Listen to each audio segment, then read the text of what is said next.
Hey, hi, hello, hi there, hello. Hi, it's me, Luke, the Luke man, the dude that's blue. Yeah, so I'm gonna be answering some questions on time at the planned time that I this isn't scripted. Can you tell? You can't tell. You cannot tell. You cannot tell that this is not scripted. Yeah. Anyways, we're probably just gonna get right into the questions. So let's start with this question that is definitely not from myself. And that being, how did I get started on Game Jolt? Let's see. Okay.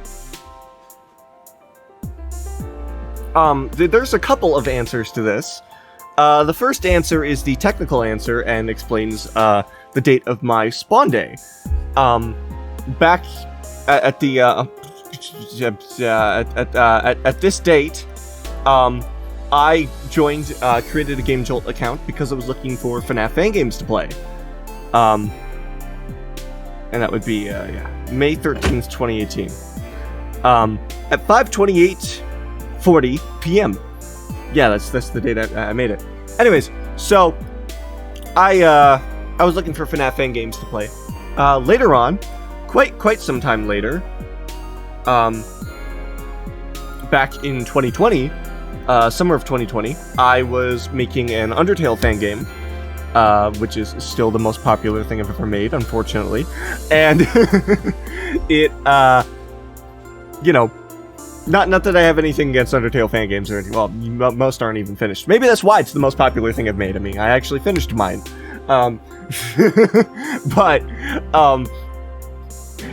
just that it's far from the best thing I've made, but it's by far the most popular numbers-wise, so, But anyways, I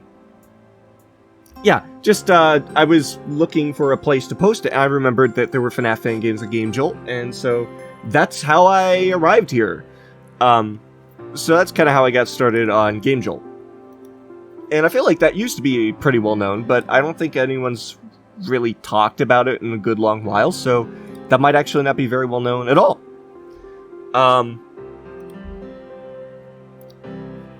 Now, alright, here we go. Next question. Beep. Okay. Burnout management and positive outlook. This is a more, was the tag added? There are no tags on any of the questions except my own. Can other people not add tags? Maybe they can. I don't know. It's fine. Doesn't matter. I thought it required tags and everything, but I guess it didn't. I guess it didn't happen. Okay, that's fine. Nobody did any tags, which is fine. It doesn't matter. I was just gonna read the tags of what the question was, because I set them all up. Anonymous, refer to me as X. Those were for if you wanted to be anonymous, not have your name, or if you wanted to be referred to by a specific thing. That's what I was gonna check. So I'm just gonna go with Discord. The Discord name here. This question from Small Potato. What do you do if you start feeling burnout from all the things happening in your life, the projects and social media on top of handling real life? If you do get burnout.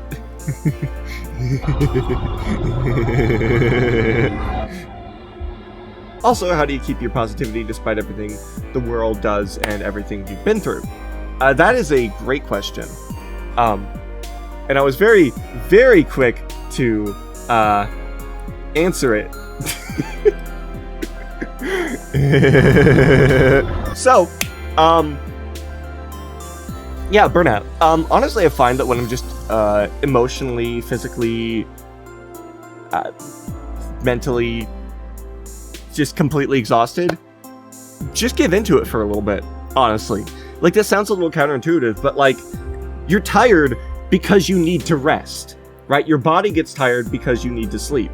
We still don't know exactly why we need to sleep, or at least last I heard, but we know that we need to, or else we literally die. So it's important to rest, or else you'll die on the inside. Your soul will leave your body, and you will become a zombie, unbeknownst to everyone around you. That's real. Don't look it up. So it's important to give into the burnout a bit. Or more accurately, to let yourself just relax and do whatever you most feel like. At least for me, I find that helps the most. It's just to, for a little while, relax. And then when you're starting to feel the urge to get back up and like do stuff again, then give yourself a little kick in the pants and get right to it, right? But first, give yourself the time to really relax. At least I find that seems to work for me. That's the first part of the question.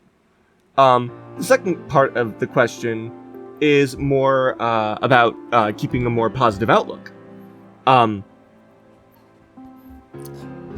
also just be 100% clear, yes, I do get burnout quite frequently. It's honestly the thing I struggle with the most. It's the thing that slows me down the most. There's so many things that I could do so much faster if I never got burnout. But also, one of the things too is, while you're relaxing, recovering from burnout, your mind is also working through stuff, and you're thinking about stuff, and you're getting ideas you otherwise would not have. I know that every project I've made is a very different project, and usually I think a better one, because of the time I've taken outside of directly working on it, at least for larger, more long-form projects, right? You know, you give your mind a chance to just sort of exist, you know? Watch some shows, play some games, and just kind of, you know, relax and do stuff. And, you know, I find that helps a lot. Positive outlook. There's a lot of things that's a very layered question.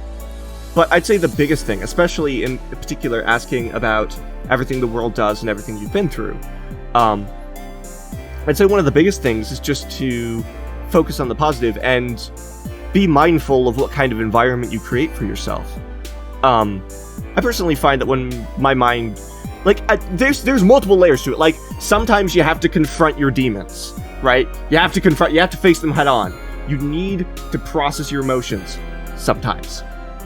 And sometimes if you've already been through, like, you've already processed it, and there's just like a lingering echo of something you've already dealt with, or if you're just not up to doing that right now, sometimes it's better to just just remove yourself from the situation. I find that helps with intrusive thoughts a lot, is changing spaces physically or digitally. Because they're the same thing, since my entire vision is almost entirely limited to a screen half the time. So changing your space digitally actually helps almost as much as physically sometimes.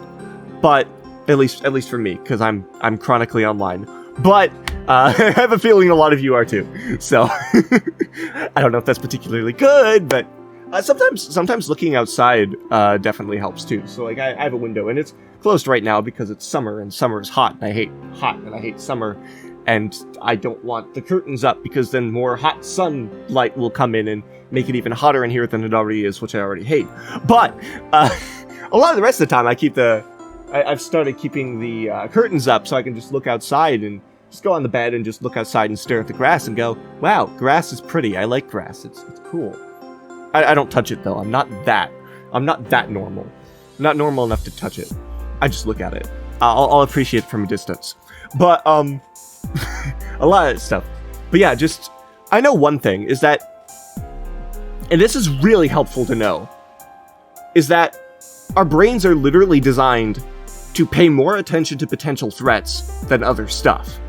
Like, if something's dangerous and can potentially kill you, the brain is like, okay, number one priority, let's not die here. And as a sort of result of that, we tend to focus more on negative things, remember negative things, and threats more. Because it's all threat response stuff, right? When it comes to a lot of negativity. Something is a threat to us, or things we care about, or people we care about. And so, it's on our minds. How can we deal with the threat? And something that's very easy to get caught up in as a result, just especially with a lot of new stuff, and just like all of the horrible things going on out in the world, you know, it's good and important to be aware of everything you need to be, and everything that's going to be important as far as certain decisions. Like if you live in a country where you vote, you know, it's good to know what your options are, right? And that's very important. It's also very important that you vote exactly the same way I do. It's not, but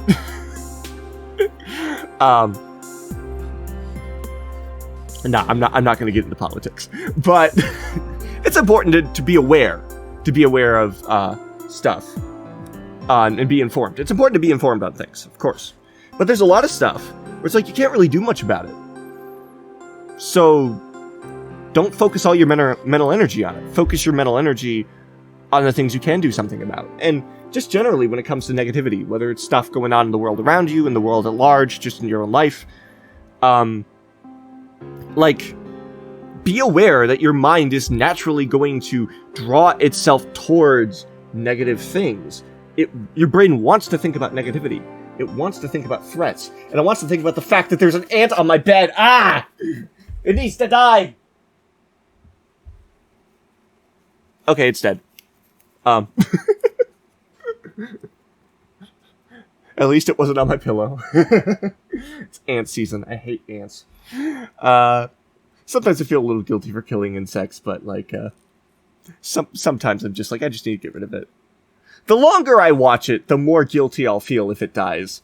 But that's why I killed him quickly, so I don't have to deal with that.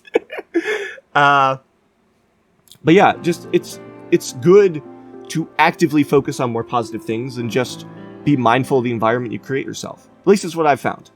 You know, I'm just some random 21-year-old on the internet. Bear that in mind.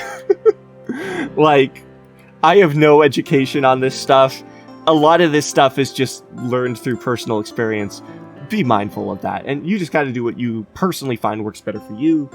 If you have a professional therapist or psychologist, they're probably going to be better most of the time than I am as far as advice. So these are just ideas for your idea box. And some of what I personally found helps work for me. So, yeah. I'm gonna pause recording and get rid of this ant that I just killed.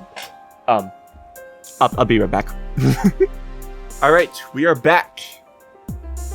So, this is a question from S2R, and it is, how do you manage Game Jolt, Project, and real life at the same time?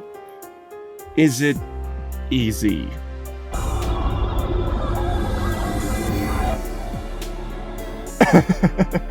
What makes you think I manage it?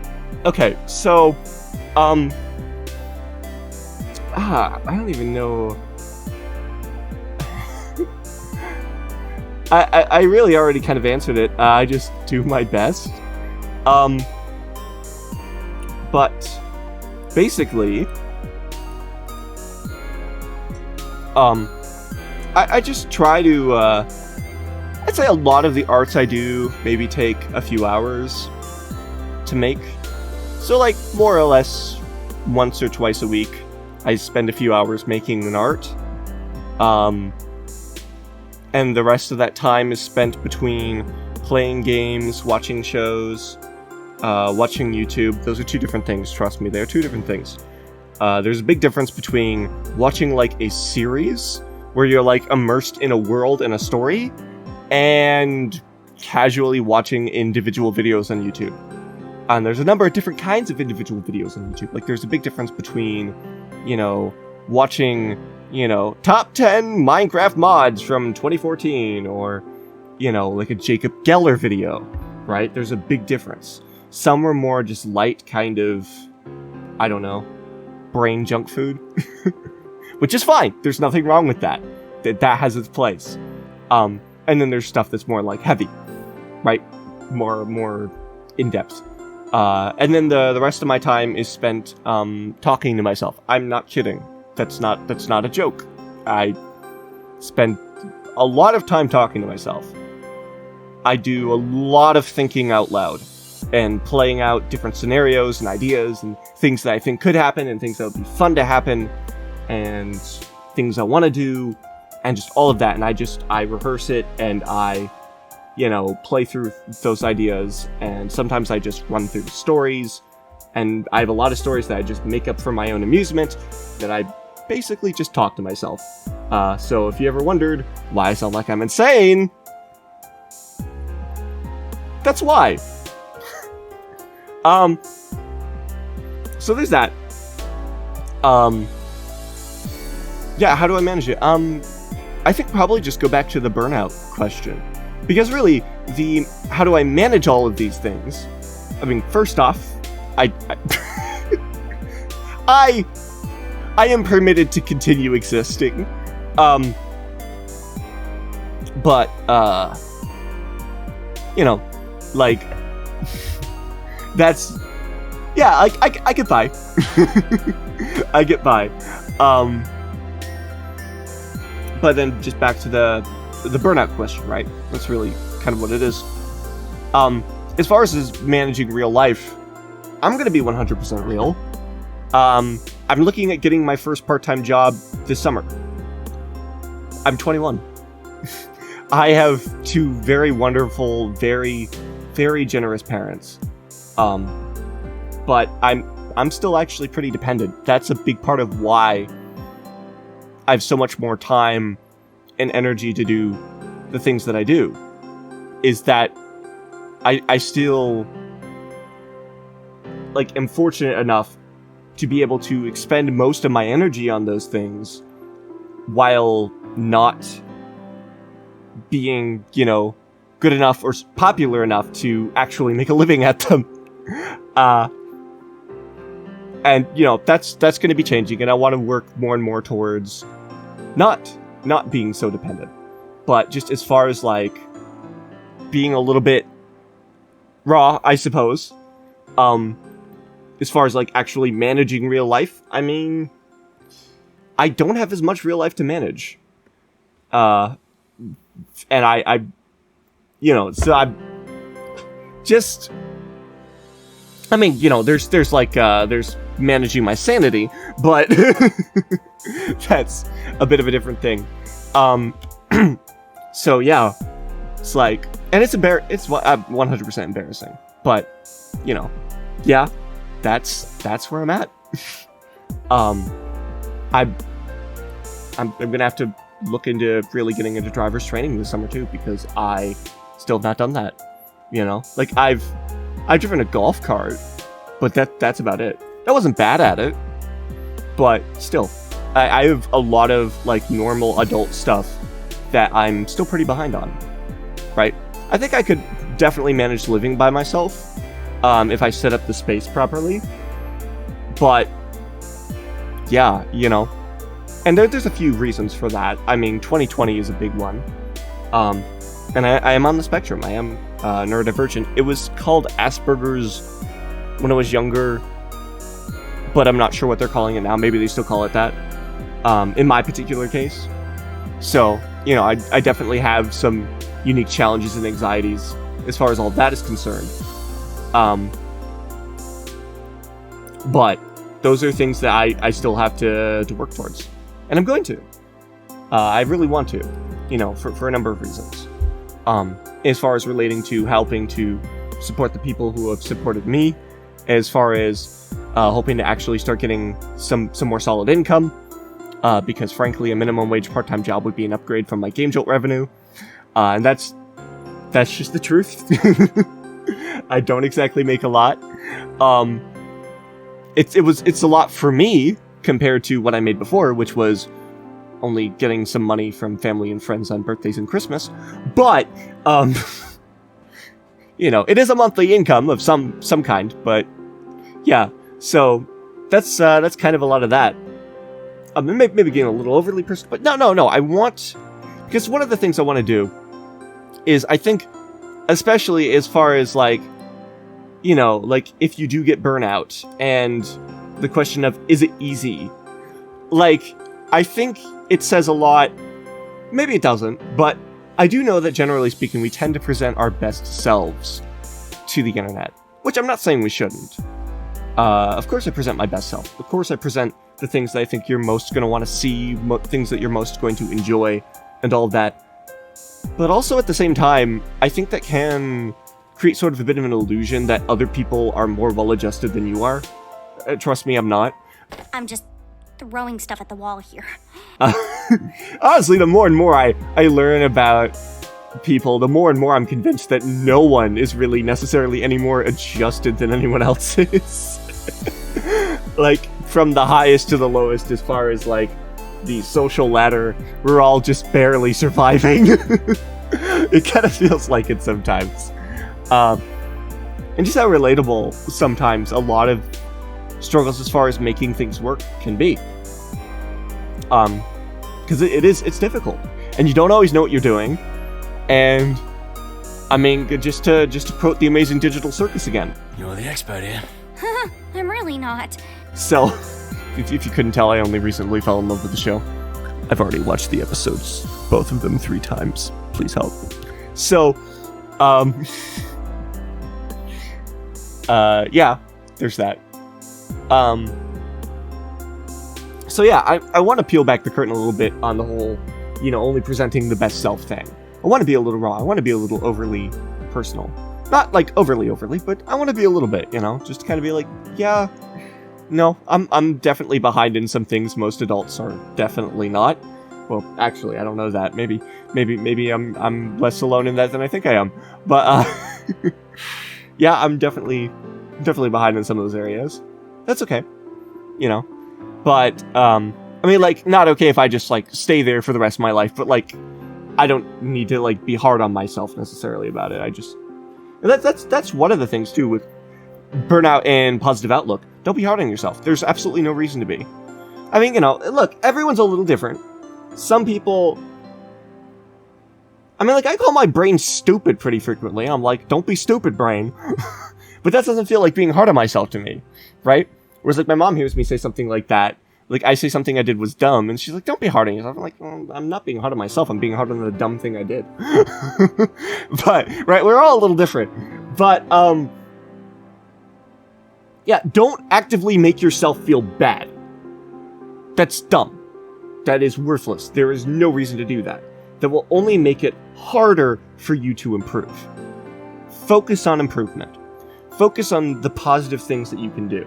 I'm not saying don't, call the things you do dumb sometimes. I do that pretty frequently. That's fine. Again, let's just figure out the right way to do it for you. But don't actively make yourself feel bad. That just doesn't work, right? As far as actually making yourself do better. Take responsibility for your mistakes, of course, and be serious about wanting to learn and to grow and to move into new areas and all that. But, just like, yeah, don't be hard on yourself. Alright, next question. This is from Tangly.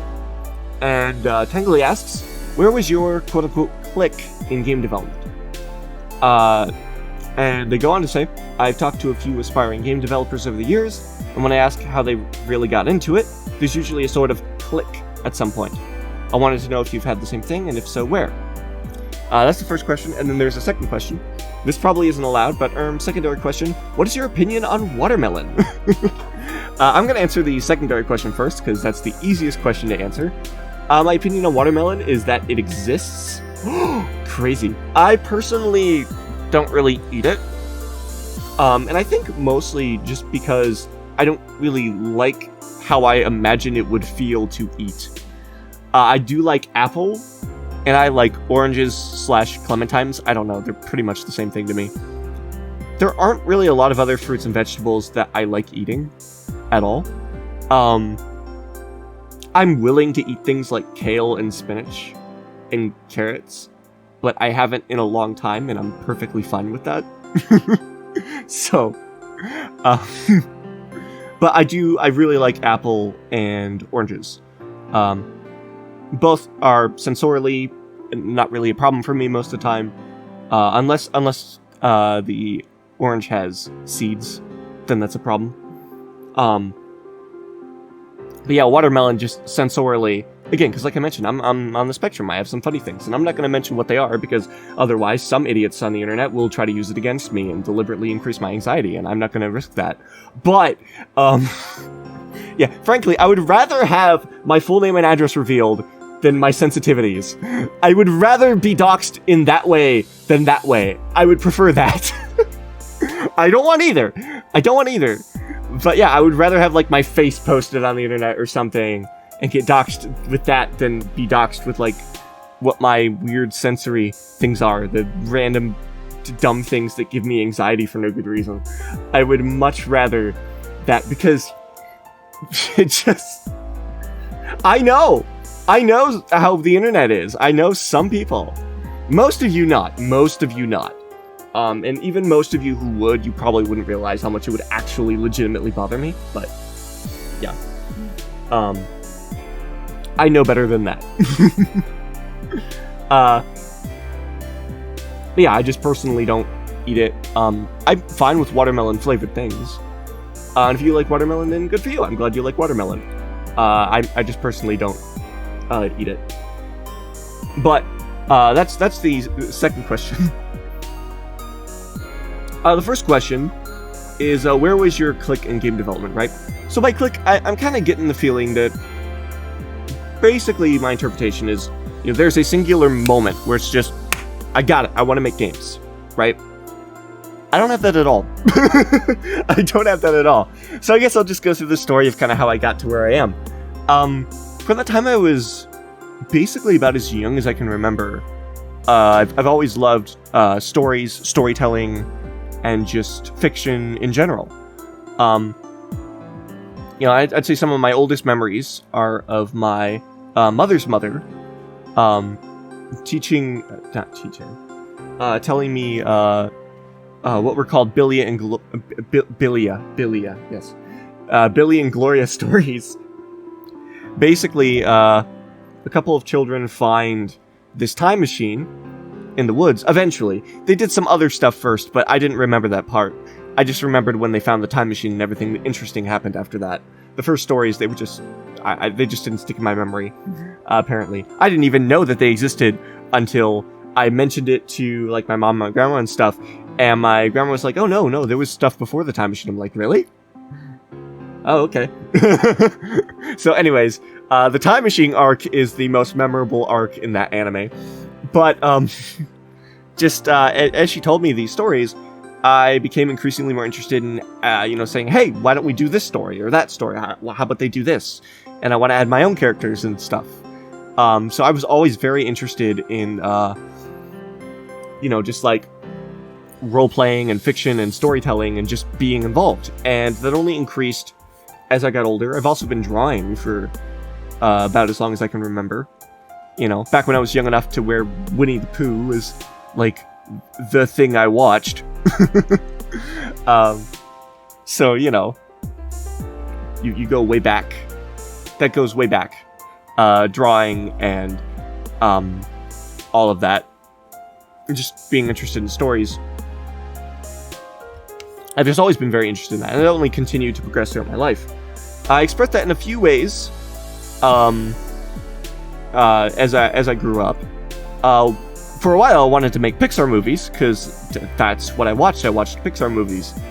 And then I wanted to try writing books, and I actually wrote some books. They weren't very good, but I wrote them.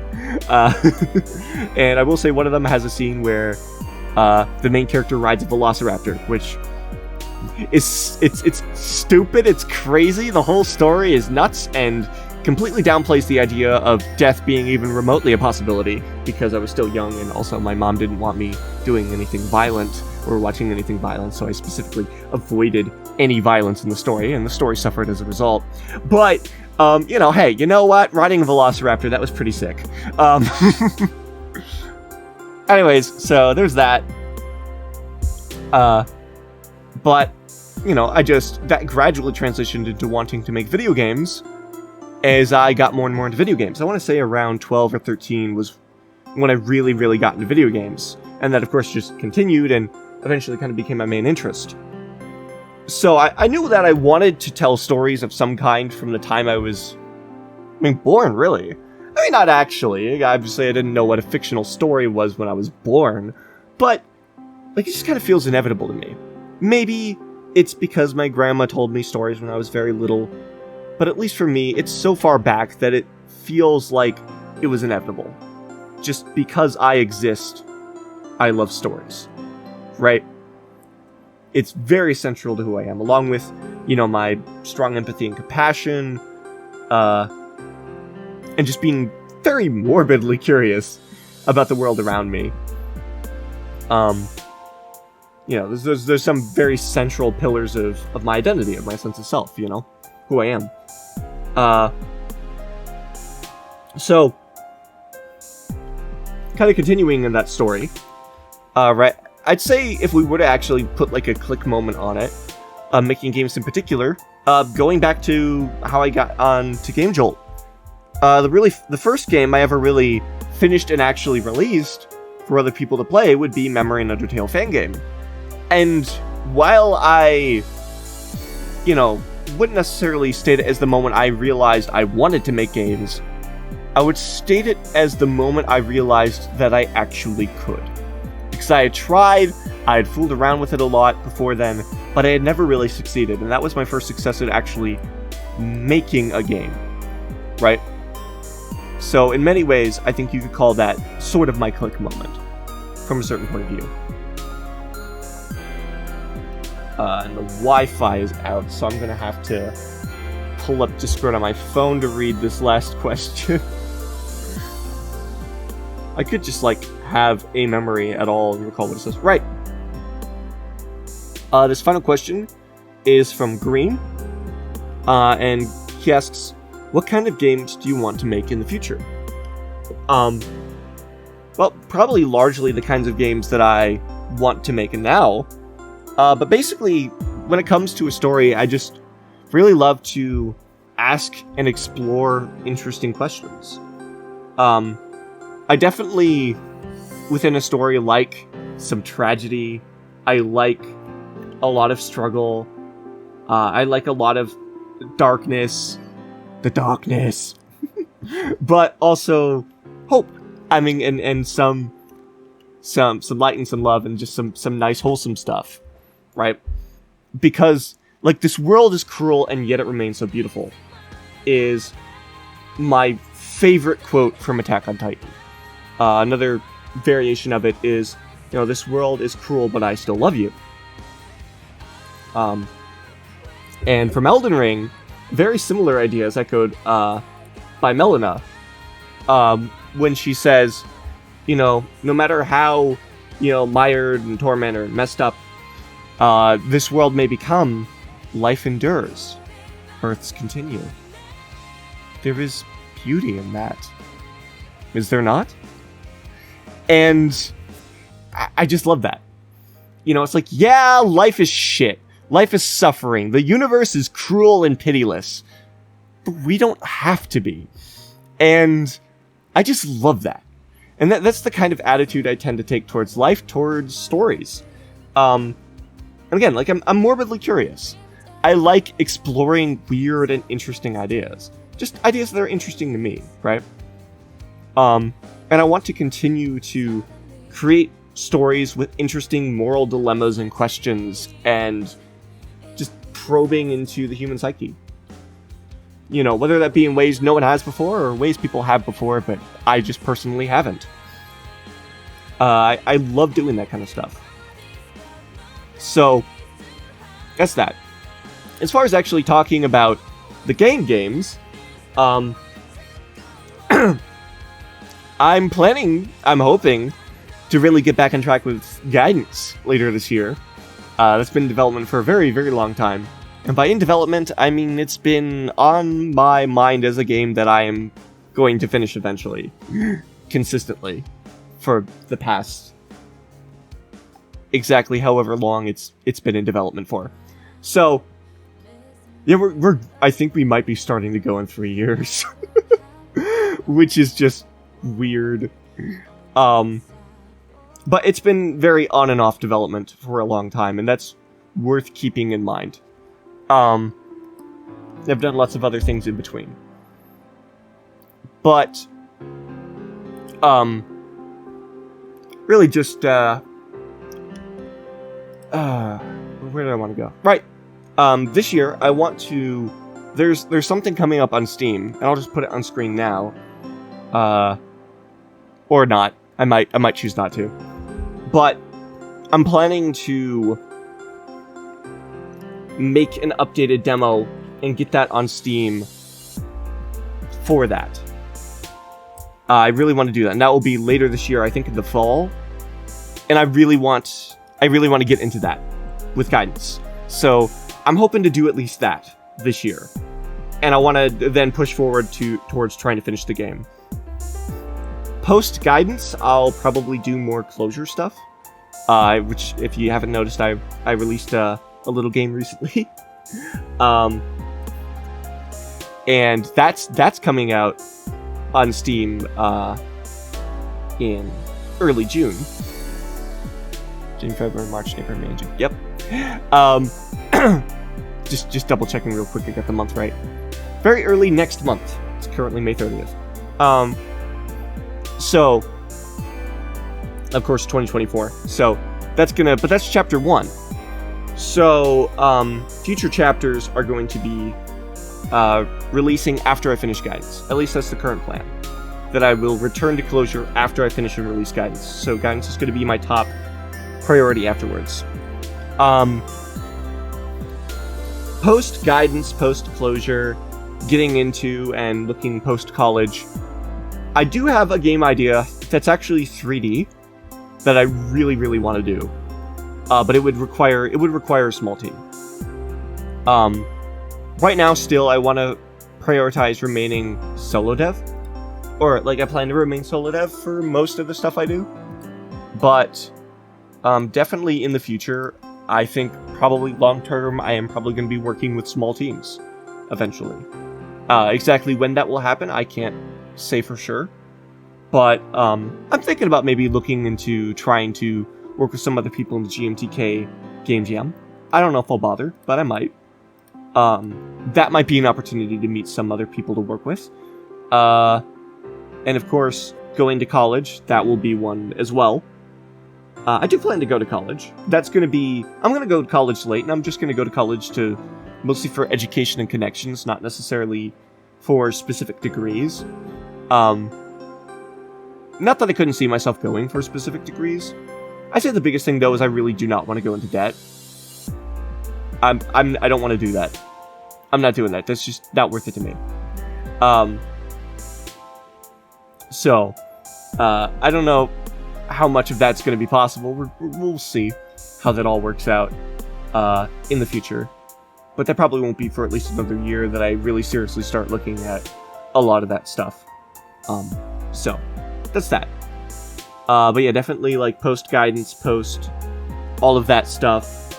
I'm going to be excuse me, just doing more games and stuff like that, and just the stuff I specifically mentioned, of course, just now. So yeah, I think that's pretty much it. That's all of the questions. I hope you enjoyed this video. Found it interesting, found it informative, maybe helpful or encouraging. And yeah, I'll see you all around.